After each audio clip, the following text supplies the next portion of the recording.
Welcome back to Speak Van Holding 247, etc. If you like, subscribe, and share. By the way, don't hate me. Don't hate the game of life. Hate how you play and approach the game of life. Get right into the story of the day, Gabby Petito's death. Shout out to Gabby Petito's parents, legal counsel. You done an excellent job. By me being a self-made litigant, you done an excellent job. If had Gabby Petito's parents been represented by anybody other than you, they would have crossed them out. You did a great job defending and protecting their rights and their interests. That's what a great, excellent attorney does. Now, Brian Laundrie's parents' attorney knew very well that the FBI was trying to commit fraud against the parents as well as Brian Laundrie. I'm going to say what the media can't say because they don't know the law. They're incompetent. And I'm going to say what Brian Laundrie parents' lawyer won't say. He's not obligated to say it. He just did what he's supposed to do. I'm going to tell you how the FBI made a vigorous attempt, as well as Wyoming, the state of Wyoming, made a vigorous attempt to commit fraud and to deprive this man of his freedom.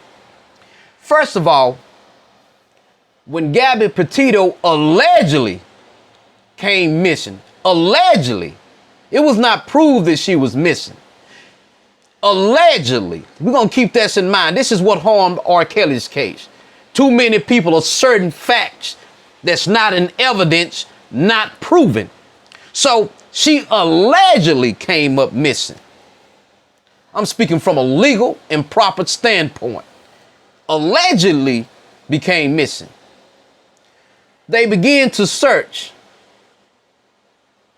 At this time, Brian Laundrie is only a person of interest. Later, they found the remains of Gabby Petito. Now,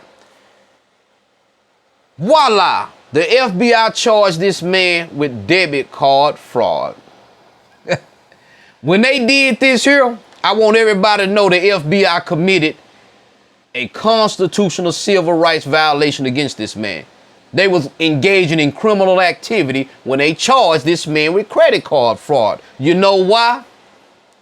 They don't have a sworn affidavit from Gabby Petito that this man used that debit card without her permission. They was together, so the presumption goes he had authorization.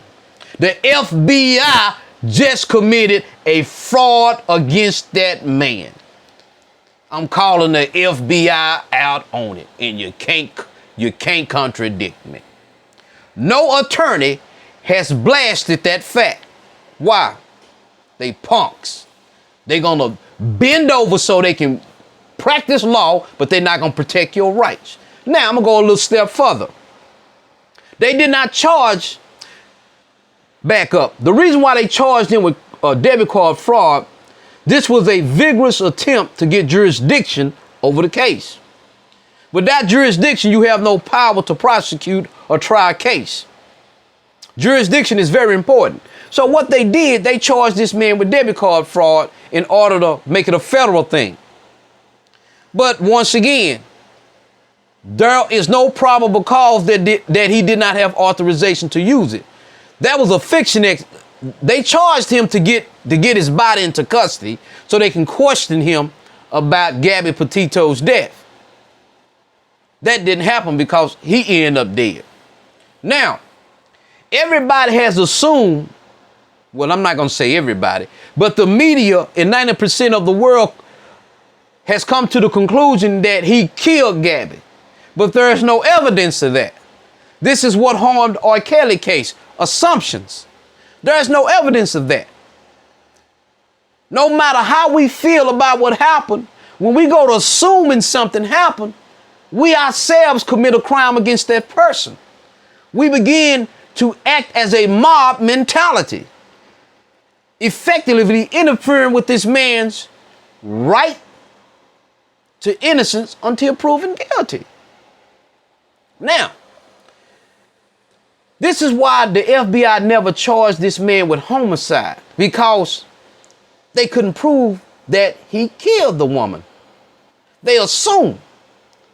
But once again, charging him with debit card fraud was a vigorous attempt to get his body jurisdiction over his persona, his person, so they can question him and hope that the questioning lead to self-incrimination.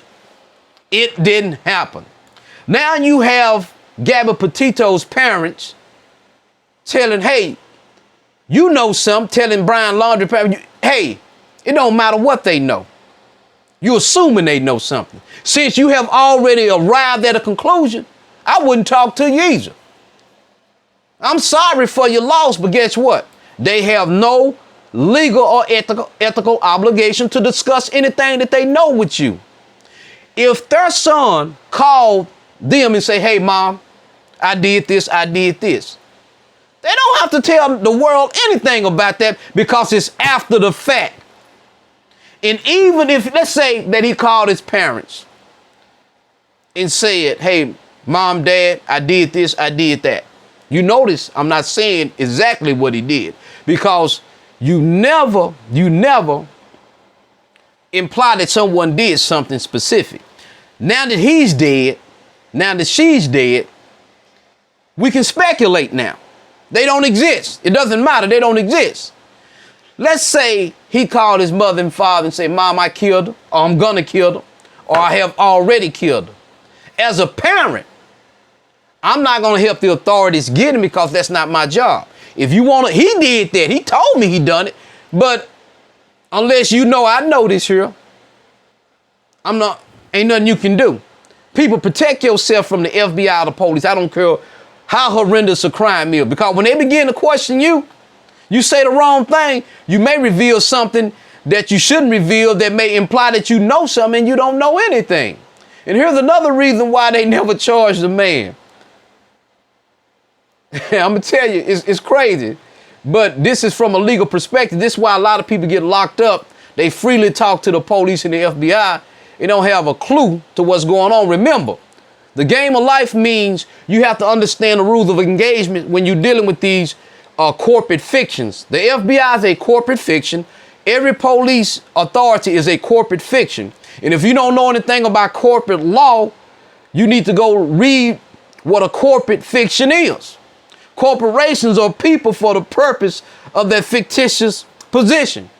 So this is why I tell people, you can give your comments all day long on Facebook, YouTube, but if you don't know the law, sit your jackass down. Your comment means nothing when it's coming from an empty barrel of your head. You must know something to give an intelligent opinion. Now, let's go back. The FBI was trying to get jurisdiction to establish, did you take her by force from New York to Florida, or from Florida to here, or from New York to Wyoming? They were trying to establish kidnapping and going through interstates so they can charge him. They did not know this information, so they couldn't do it. They was trying to build a case. This is why no state charged him, because they don't have the slightest idea what happened. Like I said, if they even had an inkling about what happened, he would have been charged from the outset. The facts show that he was only a person of interest. So do not let any lawyer or news media let on to you like, hey, they know what's going on. The police didn't know what was going on, the FBI, and they still don't know what's going on. But here's what they're trying to do. Brian Laundrie's remains, they saying they don't know his cause of death. That's great. They saying Gabby Petito's death was homicide. I'm going to tell you why no one should believe that. Because anytime a medical examiner or whoever they sent it to, they got contracts with the FBI and the state, they can't be trusted because they're in contractual arrangements. If there is no independent examination of those remains by someone that's completely has no ties with the state and federal government, it can never be trusted. This is why I tell people when they go into because they contract with them and they want a certain outcome, okay? So this is what a lot of people don't understand. 99% of the lawyers understand this, but they're afraid to really speak about it. You see? So you're dealing with a corporate fiction, and like I said, me, or nobody's under any obligation to speak with the police, whether you charged or a person of interest. If the police came ask me something about my friends, I don't know. If you want to find out, I'm not on the payroll. Until you put me on the payroll, I'm not helping you do nothing. You got a benefit, you get a pension. You trying to get people to snitch so they can get their snot box rocked, like old Hassan said. You trying to get people to snitch, and they ain't gonna snitch. So, be that as it may, the bottom line is the federal government made a vigorous attempt to commit fraud, and they did commit fraud by even charging this man. So I'm gonna ask the FBI this here. What are the factual bases that this man used the debit card fraudulently and they together fiance? Huh? You don't have it. You don't have it. You like 7 Up. Never had it, never will. Case dismissed. Y'all have a nice day.